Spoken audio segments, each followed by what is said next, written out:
ശനിയാഴ്ച രാവിലെ ഉണ്ടായ ശക്തമായ കാറ്റിൽ ഏലംകുളം മുതുകുറിശ്ശിയിൽ വ്യാപകമായ കൃഷിനാശം. ഓണവാഴകളാണ് നശിച്ചത്. 1 ലക്ഷത്തോളം രൂപയുടെ നഷ്ടവും കണക്കാക്കുന്നു. ഏലംകുളം മുതുകുറിശ്ശി ചീലത്ത് ഉണ്ണി അവറാന്റെ വാഴകളാണ് ശനിയാഴ്ചയുണ്ടായ ശക്തമായ കാറ്റിൽ നശിച്ചത്. സംഭവമറിഞ്ഞ് ഞങ്ങൾ വാഴത്തോട്ടത്തിലെത്തി. എത്ര വാഴകളാണ് നശിച്ചതെന്ന് ഉണ്ണി അവറാനോട് ചോദിച്ചപ്പോൾ അദ്ദേഹം മുഖം തിരിച്ചു. പിന്നെ ഇടറിയ കണ്ടത്തോടെ പറഞ്ഞു, ഞാൻ എണ്ണിയിട്ടില്ല. ഈ വാഴത്തോട്ടത്തിലേക്ക് എനിക്ക് നോക്കാനാവില്ല. വെട്ടാൻ പാകമായ വാഴക്കുല ഉൾപ്പെടെയുള്ള വാഴകൾ പൊട്ടി വീണിരിക്കുന്നത് കാണാൻ മാത്രം അദ്ദേഹത്തിന് ത്രാണിയില്ലായിരുന്നു.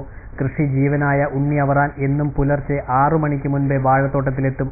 10 മാസമായി പരിപാലിച്ചു പോന്ന വാഴകളാണ് ശനിയാഴ്ച രാവിലെ 3 മിനിറ്റ് കൊണ്ട് കാറ്റ് ഇല്ലാതാക്കിയത്. 300ഓളം വാഴകളാണ് നശിച്ചത്. 1 ലക്ഷത്തോളം രൂപയുടെ നഷ്ടമാണ് കണക്കാക്കുന്നത്. ബാങ്ക് വായ്പയെടുത്തും സ്വർണ്ണാഭരണങ്ങൾ പണയപ്പെടുത്തിയുമാണ് വാഴകൃഷി ചെയ്തത്. തൊഴിലാളികളെ കിട്ടാനുള്ള ക്ഷാമവും അനുദിനം വർദ്ധിക്കുന്ന രാസവളത്തിന്റെ വിലക്കയറ്റത്തിലും ഉണ്ണി അവറാന് പ്രതീക്ഷ ഈ ഓണവാഴകളായിരുന്നു.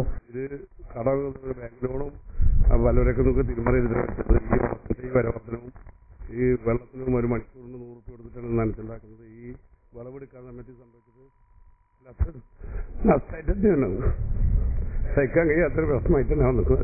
എല്ലാം തകർത്തെറിഞ്ഞത് കേവലം 3 മിനിറ്റ് കൊണ്ട് മാത്രം. കൃഷിനാശം സംഭവിച്ചത് കൃഷിഭവനിൽ അറിയിച്ചിട്ടുണ്ട്. ഉണ്ണി അവറാൻ കാത്തിരിക്കുകയാണ് അധികൃതരുടെ കരുണയ്ക്ക് വേണ്ടി. പെരിന്തൽമണ്ണ KSRTC ഡിപ്പോയിൽ നിന്നും അലിഗഡ് പ്രത്യേക കേന്ദ്രം വഴി പുതിയ ബസ് സർവീസ് ആരംഭിച്ചു. മന്ത്രി മഞ്ഞളാംകുഴി അലി സർവീസ് ഉദ്ഘാടനം ചെയ്തു. ഉൾപ്രദേശങ്ങളിലേക്ക് കൂടുതൽ ബസ് സർവീസുകൾ ആരംഭിക്കുമെന്നും യാത്രക്കാരാണ് KSRTC ബസ് സർവീസുകളെ നിലനിർത്തേണ്ടതെന്നും മന്ത്രി പറഞ്ഞു. പെരിന്തൽമണ്ണ KSRTC ഡിപ്പോയിൽ നിന്നും അലിഗഡ് കേന്ദ്രം വഴി മുതുകുറിശ്ശിയിലേക്കും തുടർന്ന് മണലായ വഴി ആലിപ്പറമ്പിലേക്കും 4ഓളം സർവീസുകളാണ് ക്രമീകരിച്ചിരിക്കുന്നത്. പെരിന്തൽമണ്ണയിൽ നിന്നും കരിങ്കലത്താണി, ആലിപ്പറമ്പ്, ആനമങ്ങാട്, മണലായ, മുതുകുറിശ്ശി, അലിഗഡ് കേന്ദ്രം വഴി പെരിന്തൽമണ്ണയിലേക്ക് തിരിച്ചും സർവീസുകൾ ഉണ്ട്. ഇതേ ബസ് തന്നെ പുലർച്ചെ 5:30 മഞ്ചേരിയിലേക്കും സർവീസ് നടത്തും. പെരിന്തൽമണ്ണയിൽ നിന്നും രാവിലെ 9:30 അലിഗഡ് കേന്ദ്രത്തിലേക്കുള്ള പാറൽമുക്ക് വഴിയുള്ള ആദ്യ സർവീസ്. അലിഗഡ് കേന്ദ്രത്തിലേക്കുള്ള ആദ്യ സർവീസ് നഗരകാര്യമന്ത്രി മഞ്ഞളാംകുഴി അലി പെരിന്തൽമണ്ണ KSRTC ഡിപ്പോയിൽ ഉദ്ഘാടനം ചെയ്തു. ഉൾഗ്രാമങ്ങളിലേക്ക് കൂടുതൽ ബസ് സർവീസുകൾ ആരംഭിക്കുമെന്നും KSRTC ബസ് സർവീസുകളെ നിലനിർത്തേണ്ടത് യാത്രക്കാരാണെന്നും മന്ത്രി പറഞ്ഞു. സർക്കാർ കോടിക്കണക്കിന് രൂപ മാസം ഇതിനു വേണ്ടി ഇങ്ങനെ ചെലവഴിക്കുകയാണ്, നഷ്ടം വന്നുകൊണ്ടിരിക്കുകയാണ്, അതിന് ചെലവഴിച്ചുകൊണ്ടിരിക്കുകയാണ്. അപ്പോൾ സ്വാഭാവികമായിട്ടും ഈ ബസ് നിലനിർത്തേണ്ടത് നമ്മുടെയൊക്കെ പിന്നെ കർത്തവ്യമാണ്. ഈ ഭാഗത്ത് നമ്മളെല്ലാവരും അവിടെ ഇവിടെയൊക്കെ യാത്ര ചെയ്യുമ്പോൾ ഈ ബസ്സിൽ യാത്ര ചെയ്തിട്ടുണ്ടെങ്കിൽ മാത്രമേ ഈ റൂട്ട് നമുക്ക് നിലനിർത്താൻ കഴിയുള്ളൂ. ഇതൊരു കറക്ഷൻ വന്നിട്ടുണ്ടെങ്കിൽ നമ്മൾ മനസ്സിലാക്കേണ്ടത് നമ്മളുടെ തന്നെ പണം നമുക്ക് കിട്ടും. KSRTC വേറൊരു സ്ഥാപനമല്ല, സർക്കാരിന്റെ സ്ഥാപനമാണ്. സ്വാഭാവികമായിട്ടും അങ്ങനെയാകുമ്പോൾ അത് ഓടിക്കേണ്ട ഉത്തരവാദിത്വം നമ്മൾ ഏറ്റെടുത്ത് നടത്തിയിട്ടുണ്ടെങ്കിൽ മാത്രമേ ഇതേപോലുള്ള റൂട്ടുകൾ ഇനി നമുക്ക് കൊണ്ടുവരാൻ കഴിയൂ.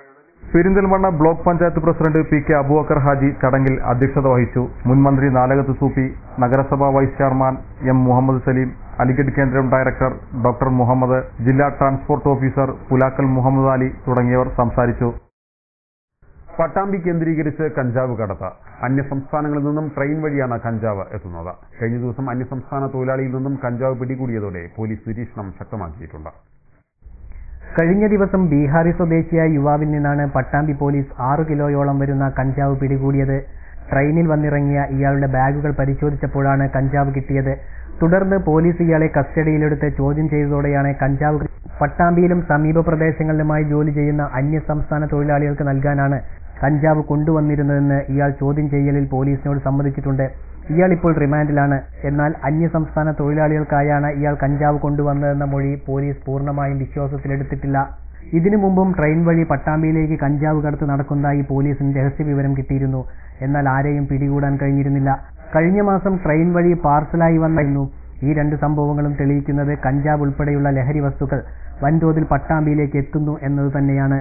എന്തായാലും റെയിൽവേ സ്റ്റേഷനിലും KSRTC ബസ് സ്റ്റേഷൻ പരിസരത്തും പോലീസ് നിരീക്ഷണം ശക്തമാക്കിയിട്ടുള്ളതായി Pattambi circle inspector KM Devasya അറിയിച്ചു.